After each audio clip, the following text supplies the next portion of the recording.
So here we are back in the cutting garden, and you can see that things have really greened up since we were here last, about a week ago.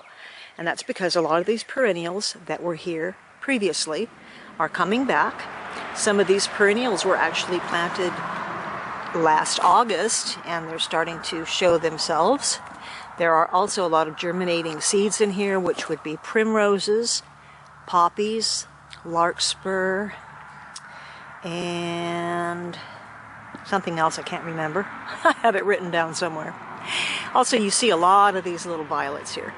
A lot of people don't like these violets. They consider them lawn weeds. I consider them beautiful, and I consider them a great little ground cover and something that actually will grow underneath your plants, keeping the ground moist and almost like a natural mulch. So I love these little violets. They do spread like crazy, but if you need an empty spot, you just pull them up. They grow from rhizomes.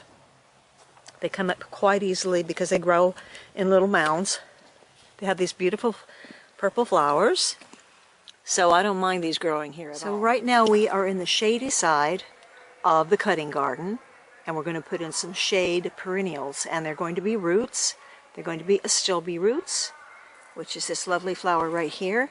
This is a perennial. It gets to be about 20 to 36 inches tall, and in early spring and early summer, it produces these beautiful feathery spire-like blooms, usually in pastel colors, and sometimes there's a bright, like the bright red. There's also a bright purple, but generally it's these pastel colors, and of course, being perennials, they will come back. But what we've done already is I've composted this bed about 2 or 3 inches deep, and I have some areas where I'd like to put some of these astilbes. So these are perennials that'll come back year after year, but they're also great to put in bouquets and flower arrangements. And I'm going to dig. I've already composted the soil. I'm going to dig a nice little space here for it. Hey girl, I think you got every worm that was already in here. Peggy. I do need to keep some worms to myself, Peg. And then I'm going to put in the peach blossom astilbe. Of the astilbe root, you can see the eyes right here, and this is where the little leaves will be coming out, and the stems. There you have the nice little grouping of really healthy roots here.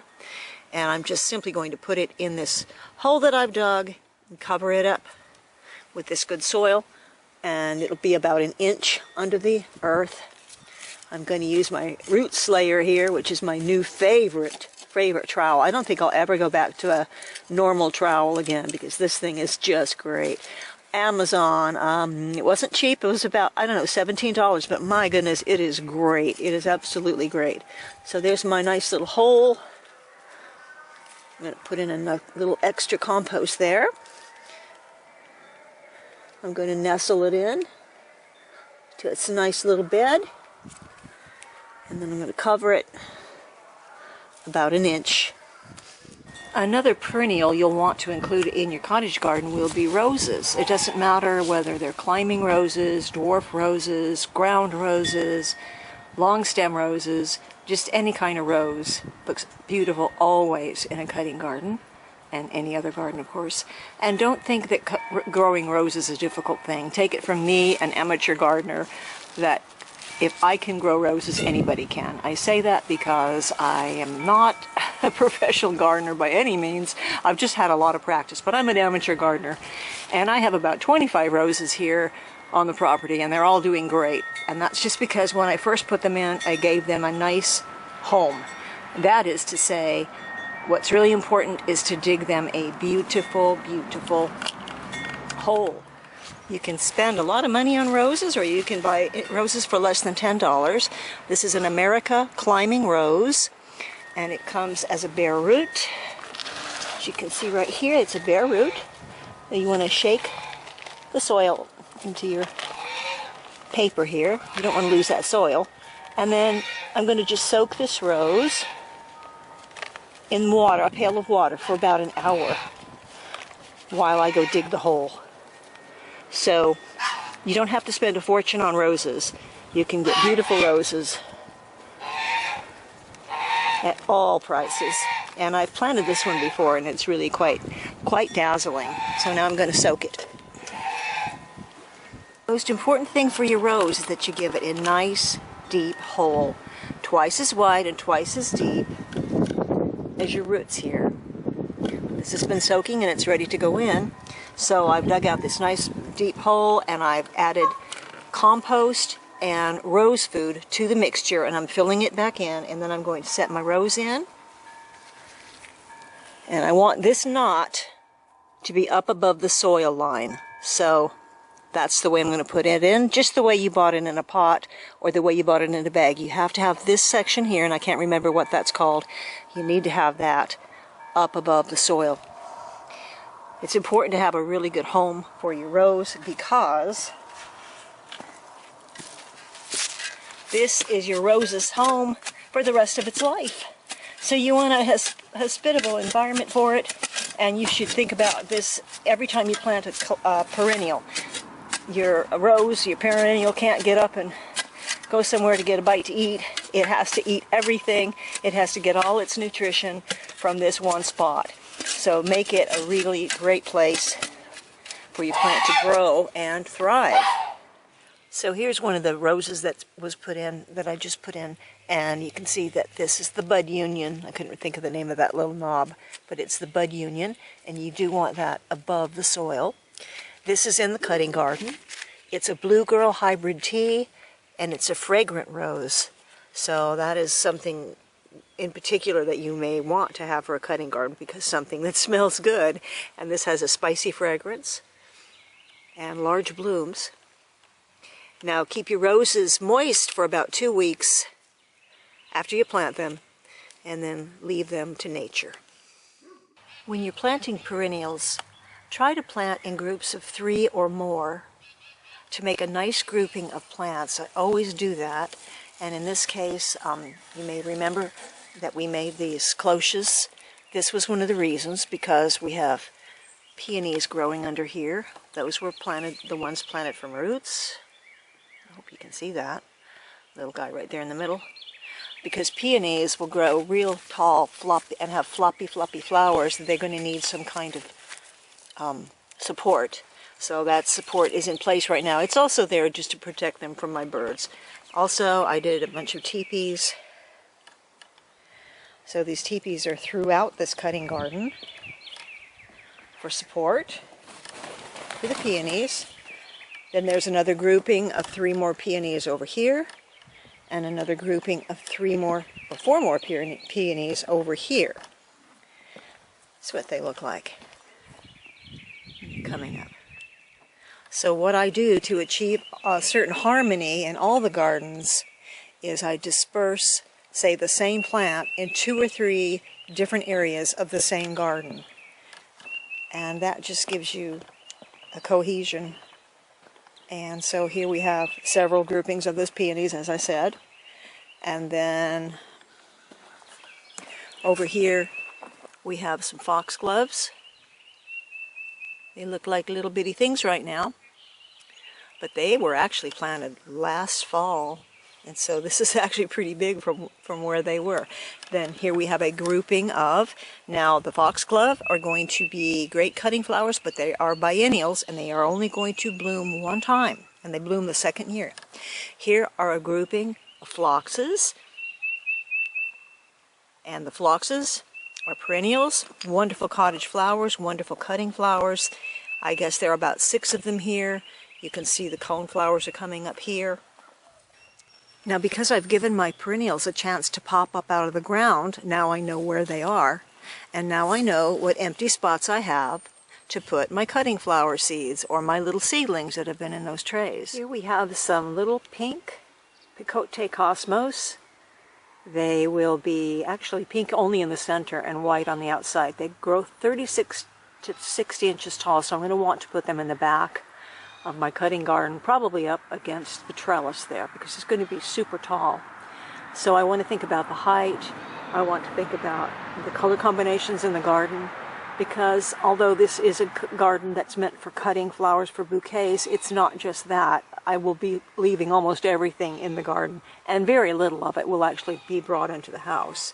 But it will be a garden for cutting and a garden for beauty. So these cosmos are about 3 weeks old. They're about 3 to 4 inches tall, and they're ready to be planted right in the soil. They're cold hardy, so even if we get a chill or we get another frost, I think these will be just fine in the ground. Now these little zinnias right here, they're not ready yet. They're about 1 inch tall, and I'm going to put them in the cold frame, get them hardened off so that they're more used to being outside. And when these are about 4 inches tall, then I'll place these in the garden as well.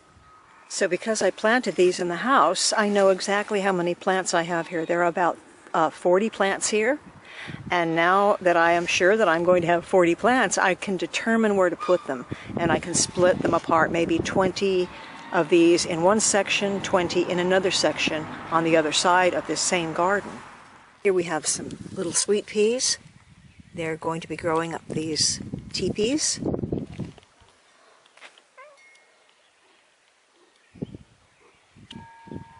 I was thinking about putting them on the trellis. Now you do need something for your sweet peas to climb, obviously. And I was thinking about putting them on these trellises. And I was going to replace my 2 broken trellises. And then I decided instead to put the teepees in between the trellises that were still existing, just to make it a little more interesting. And so here we have these little sweet peas, which I put in about 3 days ago when they were even smaller than that. But they're hardy annuals, so they can take it. Even if it freezes, I think they're going to be just fine. Then they'll start growing up this trellis, and they'll actually be on the outside here of the garden where I can go and pick them. In front of them are foxgloves, the biennials. Foxgloves don't bloom for very long, and it'll be early spring when they do. And by the time they've quit blooming, these sweet peas, even though they're right behind them, they will take over the bloom, and they'll bloom all the way through the summer. Whereas the foxglove will not do that. So keep that sort of thing in mind. Also, we have irises in front here, and they're going to be blooming in May, and then they're gone. So I'm going to want to put some seeds in here that are going to consistently bloom all through the season, and those would be the annuals. So zinnias or cosmos would be a good choice back here. See these itsy bitsy teeny tiny seeds right here? These are the little snapdragon seeds that I had in my soil blocks, my very, very tiny soil blocks. And they're really, really small. And I normally wouldn't have put them out this soon, but I wanted to experiment, and I wanted to see if they were put out at this very, very young stage, and being hardy annuals, if they would survive, just in case we get some bad weather. And so I put them here in the cutting garden, right along the walkway, and I'm covering them with these basket cloches, securing them with these landscape staples. There we go. And I'm going to keep an eye on these, and I'll let you know how they do. I know it's so early to have transplanted them, because they're so minute. But it's really out of curiosity. I really wanted to see how they would do. And there's a little astilbe coming up. And I'm also running out of room on my potting table. So, and here we have a lot of little seedlings coming up. My goodness, it's like I must have dropped a packet of seeds here. Look at all those. And honestly, I don't even know what they are. I think they're evening primrose, because I have a tendency to just toss those everywhere. But I love to sit down here on the ground along with all the things that are coming up at my feet. This is how you really get to know your garden. You just sit down on the ground and have a little conversation with your plants. Okay, enough of that nonsense. Here's a section of seedlings. These are mammoth poppies. They're growing pretty close together. I might have to split those up a little bit. Over here It's a circle of cosmos.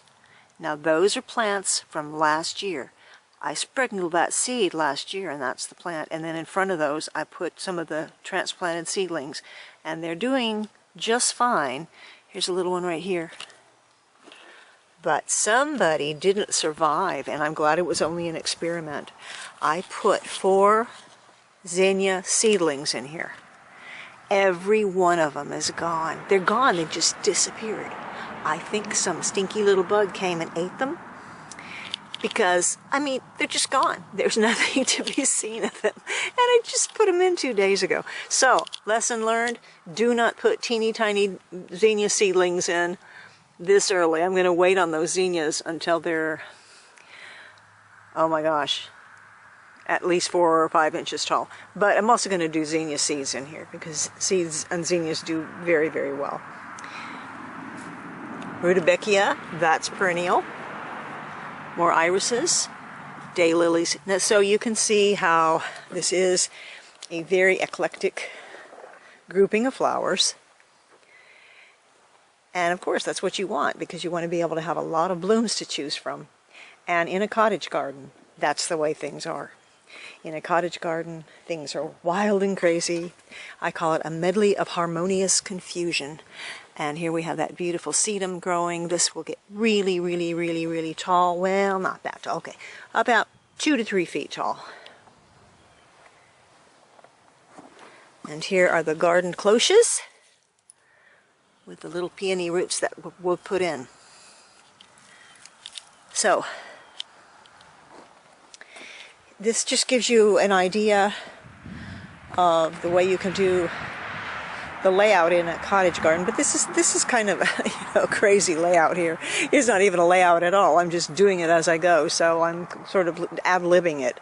However, in the next video, I'm going to do something with a plan for you. If you haven't done a cottage garden, you haven't done a cutting garden, I have a very simple plan, and that's going to be the next video. I'll just come over and show you what it's going to be. For the basket garden, I film it every year. Well, it's time for it to be rejuvenated. So I'm going to take out all the wattle. It's been up 3 years. It's getting old and icky. It needs to be redone. The whole garden is a mess inside, as you can see. I'm going to clean it out. I'm going to make a plan. I'm going to put it on paper. It's going to be a cutting garden. And it's going to be a plan you can incorporate if you want to do a half-circle basket garden like this, with, same as I said before, you're going to have biennials, perennials, annuals, and hardy annuals, and sow a little seed. In this little section, you can have a fantastic cutting garden. We'll do that in the very next video. Until then, this is Jerry from Hopalong Hollow. And so, we'll see you next time. Bye.